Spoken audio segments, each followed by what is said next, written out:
Sheltered German Shepherd realizes he's been adopted. Then something shocking happens.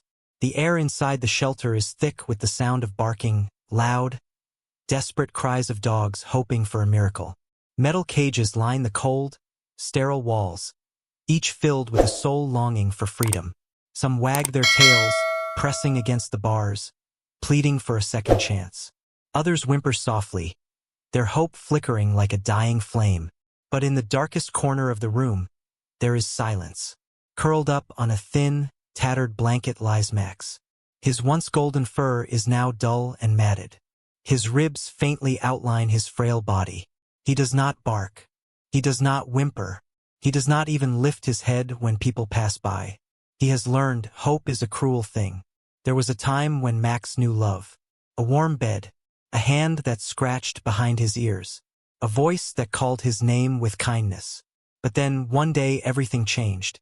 The memories come in flashes, a car ride filled with confusion, the sound of a door slamming, footsteps fading away, the icy bite of the wind as he stood alone on the roadside, waiting for someone who never came back. He doesn't remember how long he wandered. He doesn't remember how he ended up in the shelter.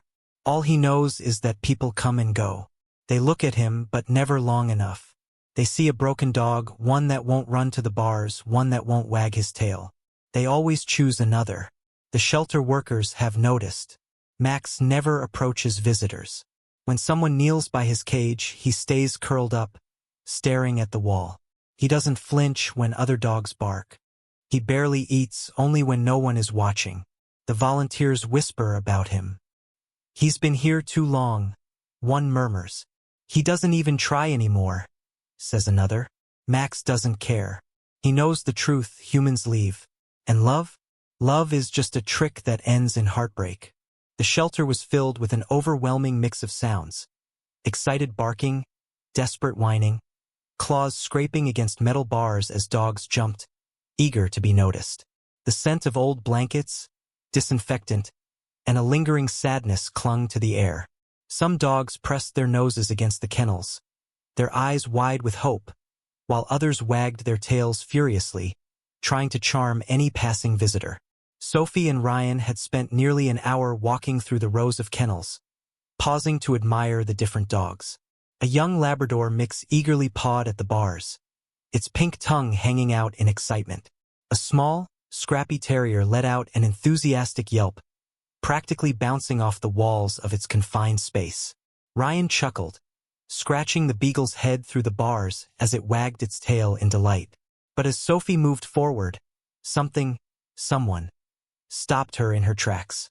At the farthest, quietest corner of the shelter, where no paws scratched and no tails wagged, sat a dog who made no effort to be seen.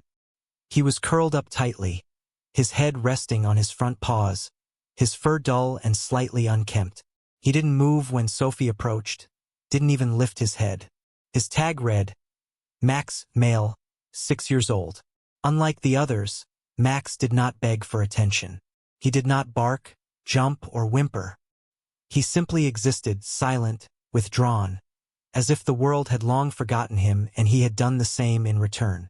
Sophie felt something inside her tighten. This wasn't just sadness. This was defeat. Ryan followed her gaze, frowning slightly. That one doesn't seem too interested, he noted, glancing at the unresponsive dog. Maybe he's not the right fit for us. But Sophie barely heard him. Her focus was on Max. The way his ribs subtly moved with each shallow breath. The way his dull brown eyes stared past everything and everyone. She wondered how many times people had walked by him, choosing livelier, friendlier dogs instead. How many times he had watched other dogs leave, only for him to remain. How many times had he been left behind? Sophie slowly crouched, careful not to startle him. She didn't reach out, didn't call his name. She simply lowered herself to his level and waited. The concrete floor was cold beneath her, but she didn't care. Max did not lift his head. He didn't shift or acknowledge her presence. But Sophie noticed the way his ears twitched. Just the slightest movement, almost imperceptible. That was enough for her. She took a slow breath and, in the gentlest whisper, said, I see you. For the first time since she had arrived at the shelter, Max moved. It wasn't much, just a faint flicker in his deep brown eyes, a nearly invisible hesitation in his breath. But Sophie saw it. Ryan, standing beside her, shifted uncomfortably. Sophie, he's not responding. He's barely reacting. Are you sure about this? Sophie finally looked up at Ryan, her expression calm but firm. He's not reacting because he doesn't believe in hope anymore, she murmured. He's given up on people, on kindness.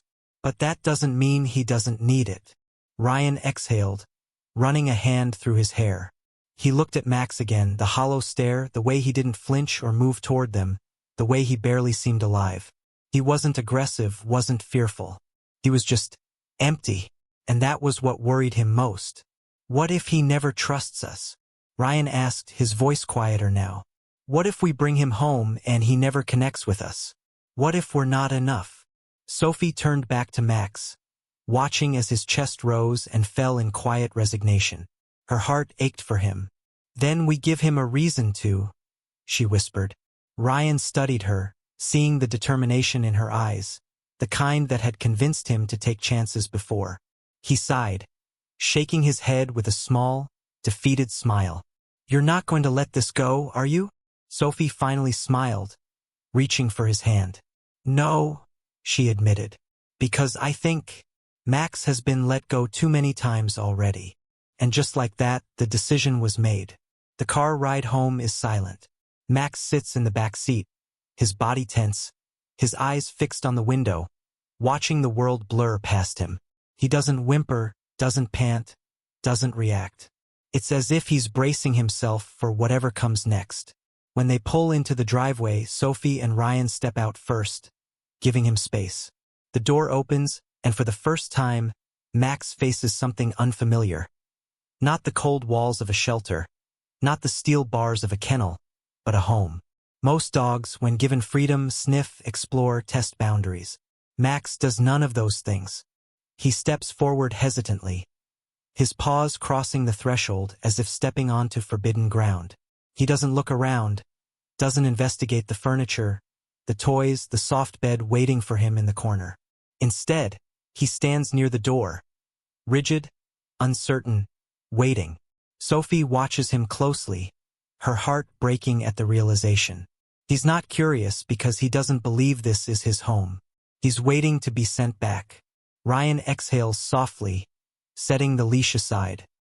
He looks like he doesn't know what to do, he murmurs. Sophie nods. Because no one's ever given him a reason to believe he belongs. They don't force him to move. They don't coax him into playing or try to pet him. Instead, they let him be. They go about their evening as if everything is normal, speaking softly, moving gently, showing him, without words, that he is safe. Max doesn't lie down. He doesn't curl up or stretch out like a dog who knows he's home. He sits, alert, watching them from the corner of his eye, as if waiting for the moment the kindness disappears. Ryan places a food bowl near him and steps away. Max doesn't eat. Not while they're watching. For days, it's the same. Max exists in the house, but he isn't part of it. He doesn't seek comfort, doesn't wag his tail, doesn't trust. But Sophie and Ryan remain patient. Then, one night, Ryan glances up from the couch and freezes. Max is eating. It's cautious, slow, one small bite, then another. Not because he is comfortable, but because he is allowing himself to take what is given, even in fear. It's a tiny step, but to Ryan and Sophie, it means the world. A few days later, another shift. Instead of staying curled in the corner, Max moves slightly closer. Not next to them, but near the couch. Close enough to show hesitation, but also possibility. And then, the moment Sophie has been waiting for. As she sets down his food bowl one evening, she sees it. A flicker of movement, the barest hint of a tail wag. It lasts only a second, so brief she almost thinks she imagined it. But she didn't, because, for the first time, Max isn't just surviving. He's beginning to hope. The morning sun spills golden light over the quiet neighborhood as Ryan sips his coffee, watching Max curled up in his usual spot near the door.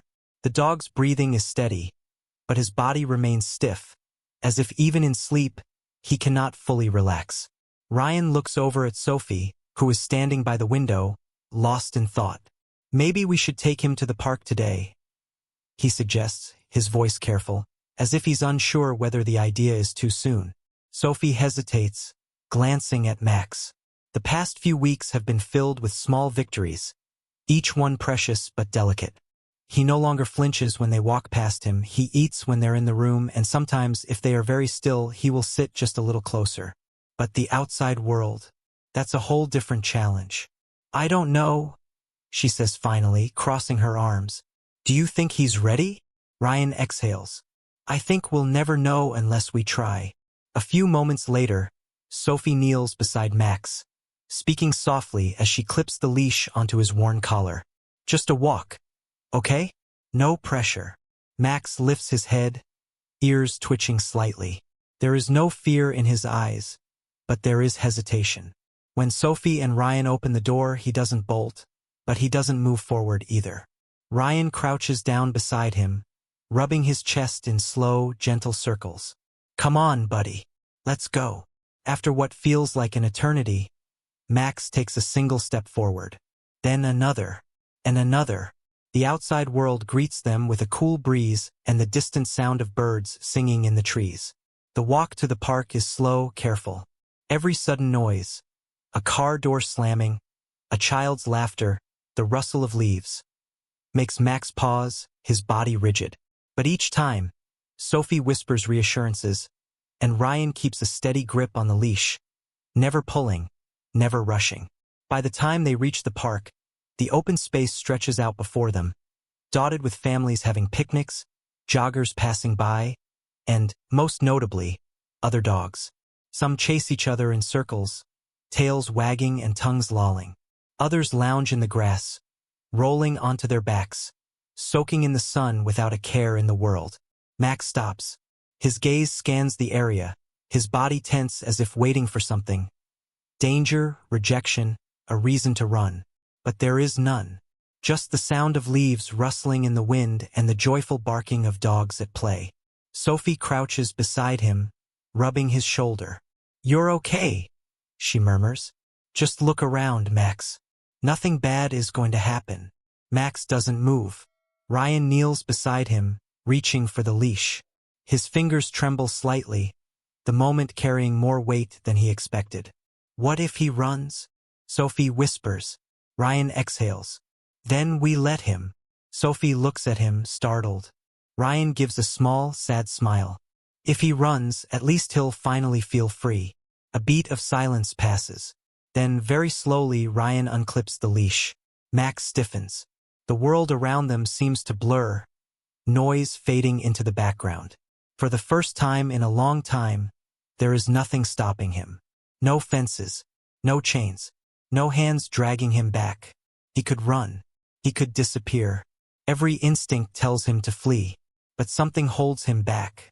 Something unfamiliar, something terrifying, something warm.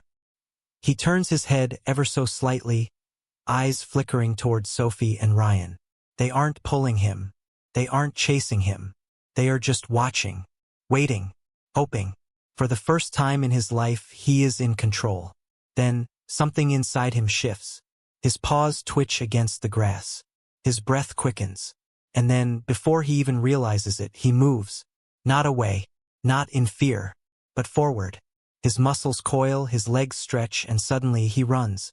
At first, it's a hesitant, awkward gallop, his body unsure how to move so freely. But then, as the wind rushes past his face and the ground propels him forward, something unlocks inside him. His legs move faster, his stride growing confident. The weight that has pressed against his chest for so long seems to lift, if only for a moment. He is not running to survive. He is not running from pain. He is just running. And then it happens. A flicker, a twitch, then a full, unrestrained wag. His tail, once limp and lifeless, now waves high in the air. It is not just movement. It is joy. From a distance, Sophie gasps, her hands flying to her mouth. She feels the sting of tears before she even realizes she's crying. Ryan lets out a quiet chuckle, shaking his head in disbelief. He remembers. Sophie sniffles. Remembers what? Ryan watches as Max sprints across the field, the wind ruffling his unkempt fur, his ears flopping as he lets out a single, unintentional bark of excitement. Ryan smiles. He remembers what happiness feels like. Sophie wipes at her tears, her heart swelling. And for the first time, he believes he deserves it. The night is eerily silent. Outside, a soft layer of snow blankets the ground, muffling every sound.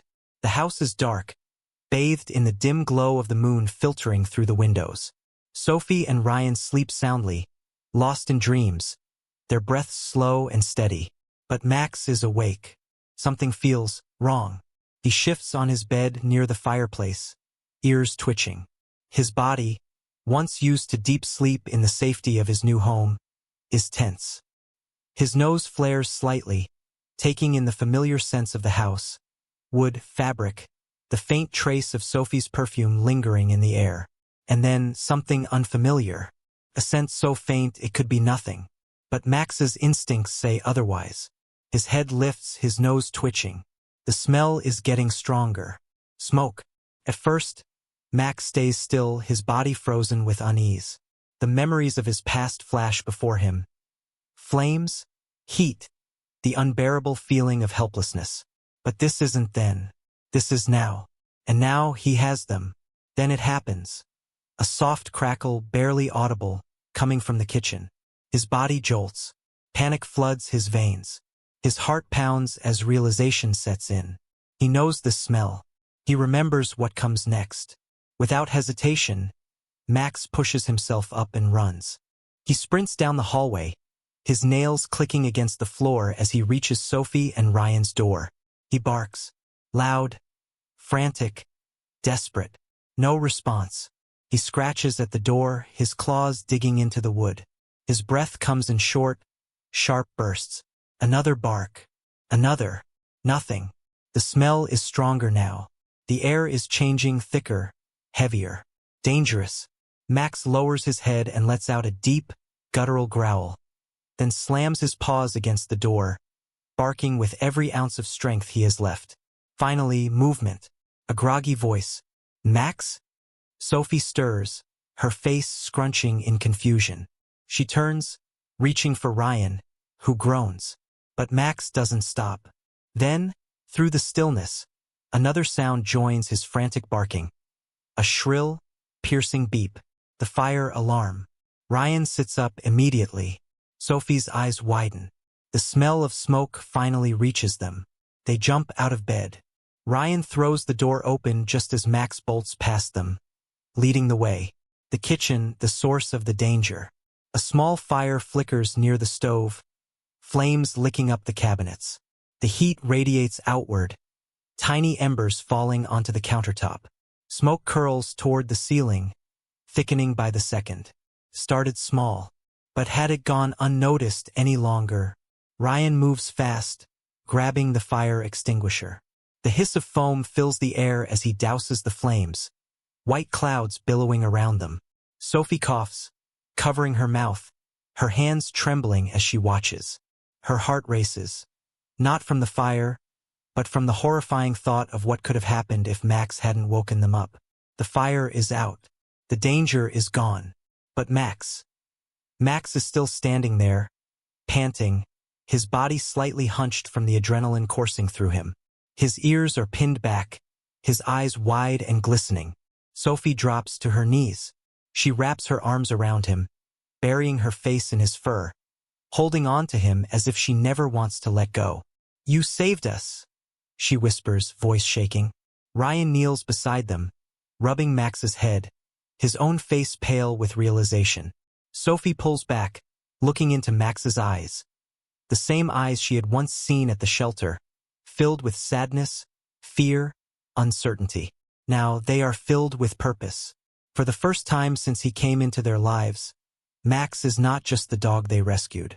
He is their protector. And tonight, he has given them the greatest gift of all. Their lives. The house is quiet again. The fire is gone. The smoke has cleared, and Sophie and Ryan sit on the living room floor with Max between them. The adrenaline still lingers in their veins, but the fear has melted away, replaced by something else: gratitude. Ryan looks down at Max, his fingers running gently over his fur. He had been the skeptical one, the cautious one. He had questioned whether Max could ever fully trust them. He had wondered if the dog would ever see them as family, if love could truly heal the wounds of the past. Now, there is no doubt. Max didn't just trust them, he protected them. He chose them. Ryan exhales, his voice soft but firm as he strokes Max's head. "You're not just a rescue. You're our hero." At those words, something inside Max shifts. All his life, he had been cast aside, ignored, treated as a dog that wasn't worth it. He had learned not to expect kindness, not to hope for love. Even after coming home with Sophie and Ryan, part of him had still hesitated, still feared that one day, they too might give up on him. But now he knows the truth. They love him, they trust him, and they are his. Sophie reaches out, wrapping her arms around Max, holding him close. This time, for the first time, Max doesn't freeze. He doesn't pull away. He leans in. The last wall of fear, the final trace of doubt, crumbles into dust. His tail gives a slow, steady wag. His body relaxes. For the first time in his life, he is truly home. The story of Max isn't just about one dog. It's about countless others still waiting behind cold metal bars, curled up in the corners of shelters, believing they've been forgotten. But they don't have to be. Max wasn't broken. He wasn't beyond saving. He just needed someone to believe in him. Now, he is more than a rescue. He is more than a survivor. He is a family member, a protector, a best friend. And just like Max, there are thousands of dogs still waiting for their chance. A direct appeal. There are so many Maxes out there. Dogs who have lost hope, waiting for someone like you to see them, to give them a second chance. If this story touched you, consider visiting your local shelter. Adopt, foster, or even donate. Because sometimes, all it takes is one act of kindness to change a life forever. And who knows? You might just find a hero waiting for you, too.